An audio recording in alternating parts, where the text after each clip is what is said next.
Vous écoutez Femmes Heureuses, le podcast pour les femmes qui veulent transformer leur vie. Développement personnel, amour, argent, éducation, etc. Tout ce qui touche la vie d'une femme et qui aspire à s'améliorer, se développer, grandir pour atteindre une meilleure version de soi. Je suis Coralie du blog femmesheureuses.com et je suis ravie de vous accueillir. Bonjour mes femmes heureuses et bienvenue pour ce nouvel épisode du podcast. Alors aujourd'hui, je voulais qu'on voit dans cet épisode comment se libérer des étiquettes. Mais qu'est-ce que c'est les étiquettes ? En fait, ce sont ces mots qui nous caractérisent, qui nous collent littéralement à la peau, souvent, bien souvent en tout cas, depuis qu'on est tout petit. On en a conscience de certaines étiquettes, on en a conscience, d'autres non, et souvent on les prend comme acquises et véridiques. Elles peuvent même devenir un poids qui nous empêche de nous épanouir, de devenir la meilleure version de nous-mêmes.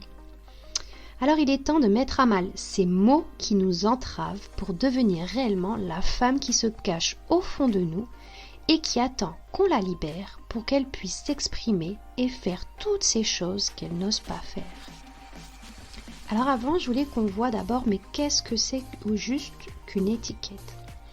En fait, l'étiquette est vraiment un mot donné par les autres, que ce soit nos parents, nos professeurs, nos amis, notre famille, etc., pour nous qualifier, ou même un mot que l'on s'attribue soi-même suite à une mauvaise expérience.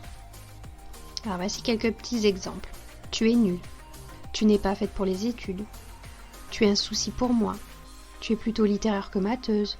Déjà bébé, tu étais difficile, tu pleurais tout le temps. Tu es timide, introvertie. Tu ne sais pas parler en public, etc., etc. Des mots qui vont nous être attribués et que l'on va croire, que l'on va prendre comme faisant partie en fait de notre caractère. Malheureusement, la liste est longue de tous ces mots que l'on s'est vu attribuer par les autres ou par soi-même et que l'on a classés dans certaines catégories, qui nous classent dans une catégorie comme je disais. Longtemps répétées par ces adultes, on les a acquises comme véridiques. Notre société en fait est ainsi, elle classe dans de petites cases chacun des individus et reste ainsi immuable. Et du coup, on finit par se dire, cela sert à rien que j'étudie, l'école n'est pas faite pour moi. Je ne vais pas réviser en maths, cela ne sert à rien, je ne suis pas matheuse, je n'y arriverai jamais. Je ne peux pas parler en public, je suis timide, etc., etc. Ces mots vont ainsi s'incruster dans nos pensées, dans notre façon d'agir et de nous comporter. Ils nous empoisonnent et nous empêchent de réaliser certaines choses et d'exprimer notre plein potentiel. Alors justement, comment ces étiquettes nous empêchent justement d'exprimer notre potentiel ? Eh bien le problème, c'est que lorsqu'on se raconte une histoire depuis une longue période, on finit par y croire. D'ailleurs, notre corps agira, bougera en fonction de cette étiquette, car nous sommes cohérents face à la façon dont nous nous définissons. Par exemple, lorsqu'on croise une personne qui a vraiment très peu confiance en elle et qui s'attribue cette étiquette, qui en est persuadée, cela se voit aussi physiologiquement. Elle ne regarde pas dans les yeux, elle regarde vers le sol, elle marche de façon courbée, etc., etc.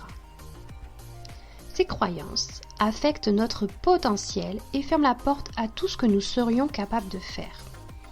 Par exemple, je me qualifie comme quelqu'un de timide. Je ne me lancerai jamais dans une activité qui me pousse à m'exprimer comme le théâtre. Sauf lorsque je décide bien évidemment de faire changer les choses.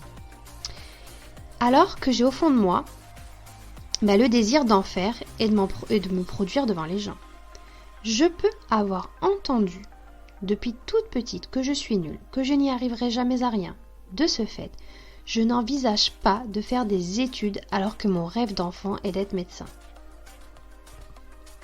Donc comment réussir à se libérer de ces étiquettes ?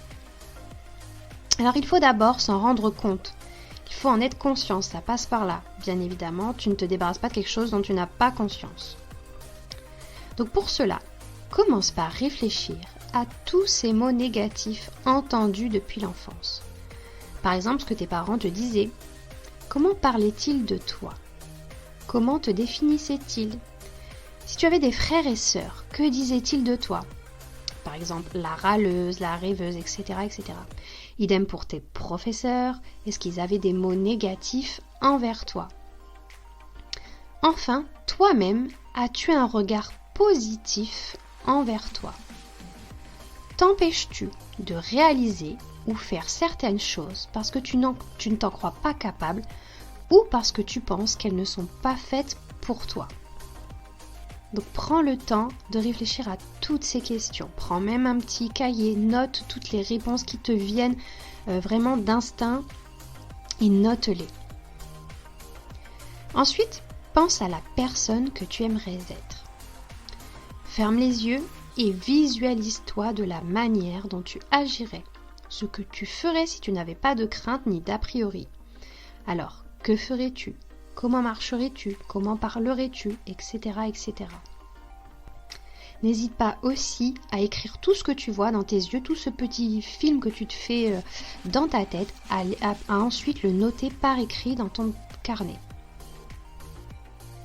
Après avoir écrit, pensé et visualisé tout cela, il est temps de passer à l'action. Tu veux faire quelque chose qui te plaît, mais tu n'oses pas tout simplement car tu penses à ton étiquette négative. Eh bien, il faut se dissocier de ces pensées négatives. On peut refuser une pensée en la remplaçant par une autre. Oblige-toi, force-toi à penser le contraire et visualise-toi à ce moment-là de la manière idéale. Par exemple, tu as peu confiance en toi? Eh bien, agis comme la personne que tu voudrais être. Au début, c'est sûr, cela te mettra mal à l'aise. Puis, à force, tu y croiras et tu aimeras cela. Donc, pour résumer, tu as un mal-être car tu ne vis pas de la façon dont tu souhaiterais. Tu t'empêches de faire certaines choses, tu as renoncé à certains rêves et cela peut même te ronger. Donc là, c'est vraiment le moment de prendre la décision de changer les choses. Il faut vraiment passer à l'action. Cherche des solutions pour ne pas continuer à vivre comme cela. En fait, c'est en faisant des actions que l'on atteint un certain niveau de certitude. Donc pour cela, il faut vraiment agir avec foi, avec enthousiasme et vouloir vraiment au plus profond de soi évoluer et surtout avoir la conviction que tu y arriveras. Alors n'oublie pas que le passé est le passé. Tu as reçu de mauvais messages qui ont erroné en fait ta façon d'être. Mais tu as le pouvoir de modifier ces messages et changer tout cela. Rien n'est définitif. Un ancien timide peut devenir une personne sûre d'elle, confiante et n'ayant pas peur de parler aux autres. Une personne ayant échoué à l'école peut reprendre son cursus, faire des formations, passer des diplômes et réussir. Rien n'est immuable, ça il ne faut pas l'oublier. Le monde est en transformation perpétuelle. Nous-mêmes, on se transforme continuellement sans cesse. Donc avec de la volonté, en changeant sa façon de penser, tout est possible. Alors oui, cela prendra un peu de temps. On ne se transforme pas en un claquement de doigts, ça c'est sûr, il n'y a pas de magie. Mais en y travaillant, en faisant chaque jour des actions, tu parviendras petit à petit à modifier tes étiquettes pour choisir celle que tu as vraiment voulu. Et je terminerai mes femmes heureuses par une citation de Frédéric Lenoir. Être libre, c'est aussi ne pas agir en fonction du regard d'autrui. Voilà mes femmes heureuses, cet épisode touche à sa fin. N'oubliez pas, si vous souhaitez vraiment travailler sur vos objectifs, sur votre bien-être quotidien, vous pouvez retrouver le planeur de Femmes Heureuses soit sur Amazon, soit sur femmesheureuseslaboutique.fr. Donc ça deviendra vraiment votre allié pour mettre en place vos objectifs, que ce soit personnel, financier, au niveau de votre santé, de votre travail, etc. etc. Pensez vraiment chaque mois à noter vos objectifs et aussi reprendre le point sur l'avancement de vos objectifs semaine par semaine et même quotidiennement. Et aussi, tous les jours, vraiment ça prend 5 minutes par jour. Donc prendre ce temps, 5 minutes par jour à remplir votre planeur pour faire le point sur votre bien-être mental, ce que vous ressentez au moment du lever, etc. Même le soir, voir si vous avancez dans la bonne direction, etc. etc.